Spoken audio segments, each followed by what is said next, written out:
নির্বাচন উপলক্ষে ৫ দিন বন্ধ পেয়ে গেছি। হ্যাঁ, যারা স্কুলে জব করে তারা সকলেই ৫ দিন বন্ধ পাইছে। সো এই খুশিতে মানে কি করব, এতদিন বন্ধ পাইছি, তাই পরিবারের সবাইকে নিয়ে বারবিকিউ আয়োজন করলাম। বারবিকিউ পার্টি করব। সো সবকিছু ম্যানেজ করে বারবিকিউ করার জন্য ছাদে চলে গেলাম। আর সেখানে আমি, আমার ছোট ভাই, আমার পুরো ফ্যামিলি একসাথে বারবিকিউ করলাম।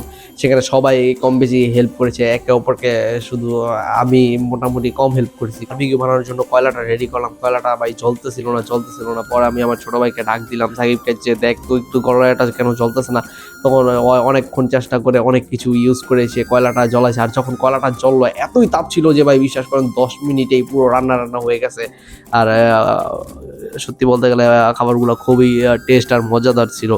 আর অনেকেই বলতে পারেন যে এই বারবিকিউ মেশিনটা আপনি কিভাবে বা কই থেকে ক্রয় করছেন। আসলে বারবিকিউ মেশিনটা আমি ক্রয় করিনি, আমি অর্ডার দিয়ে বানাইছি। সো আপনারা যারা খুব অল্প দামে স্বল্প মূল্যে কোনো বারবিকিউ মেশিন বানাইতে চান তাহলে তারা এই নাম্বারে যোগাযোগ করতে পারেন। কারণ এরকম একটা মেশিন আপনি যদি রেডিমেড কিনতে চান তাহলে কমপক্ষে আপনার ৯-৮ হাজার টাকা খরচ পড়বে। আর খুবই চিপ রেটে আমি এটা বানিয়েছি।